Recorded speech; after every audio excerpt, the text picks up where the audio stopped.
A blaze in the Helderberg area has gutted several homes and left 2 firefighters injured. Firefighters have been battling a fire that broke out earlier this week on the Helderberg mountain. This weekend, the flames once again flared up, forcing families to evacuate. Fresh firefighting crews are stepping in to contain the situation.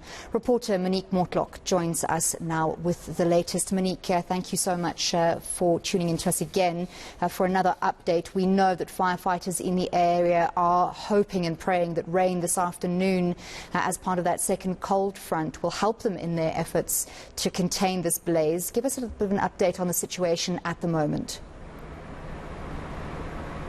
Yes, I'm standing on Silverboom Kloof Road, and you can see behind me there are vehicles, firefighting vehicles, and also the Helderberg Crime Watch vehicle. These are just a group of volunteers who have also been assisting with dropping off donations to the firefighters as they are scattered across the area, just attending to some flare-ups, some flames. For now, it seems that the fire is largely being contained, although firefighting crews will obviously stay in position, continue monitoring, continue with damping down efforts. In fact, as we were driving up this road a little earlier, we saw community members from surrounding areas actually pitching in, helping in one section. It's a forest area, helping to just pass on buckets of water to each other. So that's the one thing that's really come out of this fire, the community involvement. Those families who have evacuated their homes, they've even been taken in by other residents in the area of Somerset West, being assisted in that way. But to give us some more insight just into how the last couple of days have been, I'm speaking to the Helderberg Crime Watch's supervisor, Mr. Yu Rowe. Tell us about what these past couple of days have been like, because from where I live in Kraaifontein, which is about 30 kilometers away, we could smell the smoke. It was heavy in our homes, so I can just imagine what it must have been like for you. Yeah, it has. It's been a really hectic few days. I think, as you said earlier, probably the nicest takeout for me has been the community mindedness. You know, people from obviously the City of Cape Town Fire and Rescue Service guys, I mean, they've been absolute heroes. But it's more about the volunteers, the neighborhood watchers, the CPF Community in Blue members, you know, all the HEW volunteers, and then the residents themselves who've literally given anything they can to assist people, to stand by each other, give up beds in their homes. I think that's probably what stood out for me the most.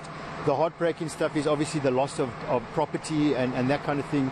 You know, certain things you just can never replace in life, and that tugs the heartstrings. But by and large, you know, we've been lucky that no one's been seriously injured or anything, which is probably the saving grace of it. And that's once again down to the work that's been done by all the people involved, all the role players. Yeah. And tell us about some of the conditions, just the wind. I mean, right now I can feel there's a bit of a chill creeping in, and this is what authorities are hoping for. They are hoping that the cold front just helps in fire preventing efforts. But what have the past couple of days been like, just in terms of the wind, the heat, just adding to those conditions? Yeah, certainly the heat has been quite hectic. I don't know what it's like for these guys right on the fire line. I mean, the heat has been incredible. You know, we've been helping and assisting, handing out food and drinks and that kind of thing. And, you know, just going up for a few minutes to the fire line and giving the guys some sandwiches, water. And even then, you can actually, you almost get burnt from the heat. It's been amazing. The wind, as you spoke about, that's been a bit of a problem, well, for us certainly. You know, one minute you standing helping people get stuff out of their home, and the flames are coming this way, and then the next minute the wind switches and the flames are going that way. And I think for these fire and rescue guys, it must be devastating having to try and fight that kind of fire where you never know from one minute to the next where the flames are going to come from, where the next fire front is going to be. So that's been the hectic part. Yes, the cold wind you mentioned now, I'm just watching on the horizon. I cannot wait for that front to get here. It's already a bit late. I know initially on Tuesday when you guys on the news were doing the news report, it was going to be here maybe on Sunday. Now it's only early tomorrow morning, and I'll be quite happy if it rains for 48 hours non-stop, so it can dampen the roots and just get all of this fire out the way now that people can start rebuilding their lives again. Yeah. Thank you so much. And just lastly, if people want to drop off any donations for firefighters, for those volunteers, what are the most essential items that are needed, and where can they do the drop-offs? Okay, as far as sandwiches and that go, I think at the moment at the Clay Pigeon and Empty Mountain Bike Adventure Centre, I think they've got about 1,000 loaves of bread. So sandwiches are taken care of. But it's more about the waters, the energy drinks, the rehydrate, eye drops, as you can see. Those are the kind of things, and even burn shield. These guys obviously, they just touch something at the wrong time and they can get burnt. So burn shield will help a lot. And we have, for example, Helderbush Spa in Old Stellenbosch Road is the collection point. And then at Clay Pigeon and Mountain Bike Adventure Centre at Lawrenceford Estate, anything can be dropped off there at the gate, and they will ferry it up to the delivery points here. Thank you very much. That was Mr. Hugh Rowe from the Helderberg Crime Watch, chatting to us there about the various points where people can drop off donations for firefighters and for the volunteers, like the members of the HCW who have been dropping off those various donations to those firefighters. And as Mr. Rowe mentioned, firefighters are in need of eye drops, because what we saw a little earlier, the firefighters are standing there with red eyes. Many of them have been working since early this morning. Some have been on site in the Helderberg Nature Reserve since last night. So it's been quite an exhausting couple of days for the firefighters, for volunteers, and also for community members living in the Helderberg area, as they've been waiting with bated breath to see if their homes are safe, if they are safe. Some families have been evacuated, but for now it seems as if the fire has been contained, although authorities are at pains to say how long that will last for. It's all up to that cold front that's expected to make landfall either late tonight or early tomorrow morning. And as Mr. Rowe said, members of the firefighting fraternity and volunteers are just hoping for rains to fall more than anything else. Monique, there were reports that 2 firefighters were hospitalized. Can you tell us anything about their condition?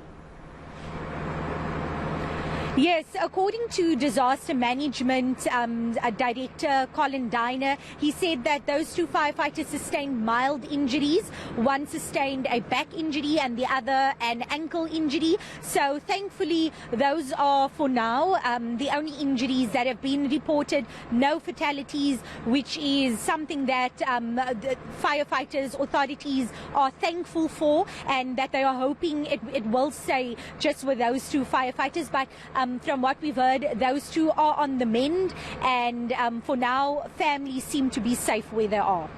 Monique, just last question before I let you go. Mr. Rowe was talking about a loss of property there. For viewers who have just tuned in for this story, can you tell us how many houses have been damaged and to what extent? For right now, authorities are giving us a tentative several homes, but from what we've heard from some officials on the ground is at least 5 properties. We've been able to see 3 of these properties. They are quite large properties, luxury estates, and we've seen, for example, one home, a tennis court that's been gutted. You see several structures on the site that have been gutted, vehicles that have also been destroyed.